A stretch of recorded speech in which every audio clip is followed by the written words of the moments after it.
Praise Lord. സദൃശവാക്യങ്ങൾ 21 അധ്യായം 1 മുതൽ 31 വരെയുള്ള തിരുവചനങ്ങൾ. രാജാവിന്റെ ഹൃദയം യഹോവയുടെ കയ്യിൽ നീർത്തോട് കണക്കെ ഇരിക്കുന്നു. തനിക്ക് ഇഷ്ടമുള്ളിടത്തൊക്കെയും അവൻ അതിനെ തിരിക്കുന്നു. മനുഷ്യന്റെ വഴിയൊക്കെയും അവന് ചൊവ്വായി തോന്നുന്നു. യഹോവയോ ഹൃദയങ്ങളെ തൂക്കി നോക്കുന്നു. നീതിയും ന്യായവും പ്രവർത്തിക്കുന്നത് യഹോവയ്ക്ക് ഹനനയാഗത്തേക്കാൾ ഇഷ്ടം. ഗർവമുള്ള കണ്ണും അഹങ്കാര ഹൃദയവും ദുഷ്ടന്മാരുടെ ദീപവും ഭാവം തന്നെ. ഉത്സാഹിയുടെ വിചാരങ്ങൾ സമൃദ്ധി ഹേതുകങ്ങളാകുന്നു. ബദ്ധപ്പാടുകാരൊക്കെയും ബുദ്ധിമുട്ടിലേക്ക് അത്രേ ബന്ധപ്പെടുന്നത്. കള്ളനാവുകൊണ്ട് ധനം സമ്പാദിക്കുന്നത് പാറിപ്പോകുന്ന ആവിയാകുന്നു.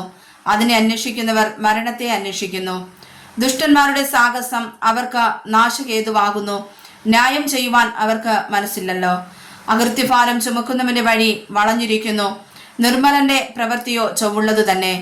ഷണ്ട കൂടുന്ന സ്ത്രീയോടുകൂടെ പൊതുവീട്ടിൽ പാർക്കുന്നതിനേക്കാൾ മേൽപ്പുരയുടെ ഒരു കോണിൽ പാർക്കുന്നത് നല്ലത്. ദുഷ്ടന്റെ മനസ്സ് ദോഷത്തെ ആഗ്രഹിക്കുന്നു. അവന് കൂട്ടുകാരനോട് ദയ തോന്നുന്നതുമില്ല. പരിഹാസിയെ ശിക്ഷിച്ചാൽ അല്പബുദ്ധി ജ്ഞാനിയായി തീരും. ജ്ഞാനിയെ ഉപദേശിച്ചാൽ അവൻ പരിജ്ഞാനം പ്രാപിക്കും. നീതിമാനായവൻ ദുഷ്ടന്റെ ഭവനത്തിന്മേൽ ദൃഷ്ടി വയ്ക്കുന്നു. ദുഷ്ടന്മാരെ നാശത്തിലേക്ക് മറിച്ചു കളയുന്നു. എളിയവന്റെ നിലവിളിക്ക് ചെവി പൊത്തി കളയുന്നവൻ താനും വിളിച്ചപേക്ഷിക്കും, ഉത്തരം ലഭിക്കുകയില്ല. രഹസ്യത്തിൽ ചെയ്യുന്ന ദാനം കോപത്തെയും മടിയിൽ കൊണ്ടുവരുന്ന സമ്മാനം ഉഗ്രകോപത്തെയും ശമിപ്പിക്കുന്നു. ന്യായം പ്രവർത്തിക്കുന്നത് നീതിമാന സന്തോഷവും ദുഷ്പ്രവൃത്തിക്കാർക്ക് ഭയങ്കരവും ആകുന്നു. വിവേകമാർഗം വിട്ട് നടക്കുന്നവൻ മൃതന്മാരുടെ കൂട്ടത്തിൽ വിശ്രമിക്കും. ഉല്ലാസപ്രിയൻ ദരിദ്രനായി തീരും. വീഞ്ഞും തൈലവും പ്രിയപ്പെടുന്നവൻ ധനവാനാകയില്ല. ദുഷ്ടൻ നീതിമാനും അറിവിലയാകും. ദ്രോഹി നേരുള്ളവർക്ക് പകരമായി തീരും. ഷണ്ടയും ദുശീലവുമുള്ള സ്ത്രീയോടുകൂടെ പാർക്കുന്നതിനും നിർജ്ജന പ്രദേശത്ത് പോയി പാർക്കുന്നത് നല്ലത്. ജ്ഞാനിയുടെ പാർപ്പിടത്തിൽ വിലയേറിയ നിക്ഷേപവും തൈലവുമുണ്ട്. മൂഢനോ അവയെ ദുർവ്യയം ചെയ്തു കളയുന്നു. നീതിയും ദയയും പിന്തുടരുന്നവൻ ജീവനും നീതിയും മാനവും കണ്ടെത്തും.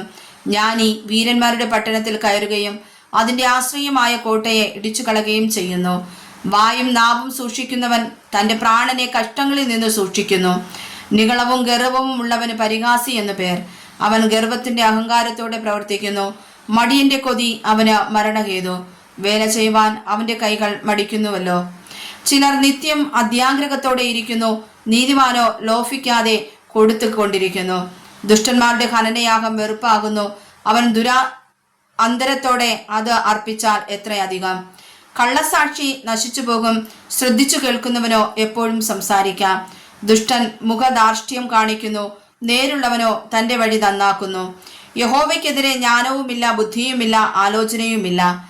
കുതിരയെ യുദ്ധ ദിവസത്തേക്ക് ചമയിക്കുന്നു.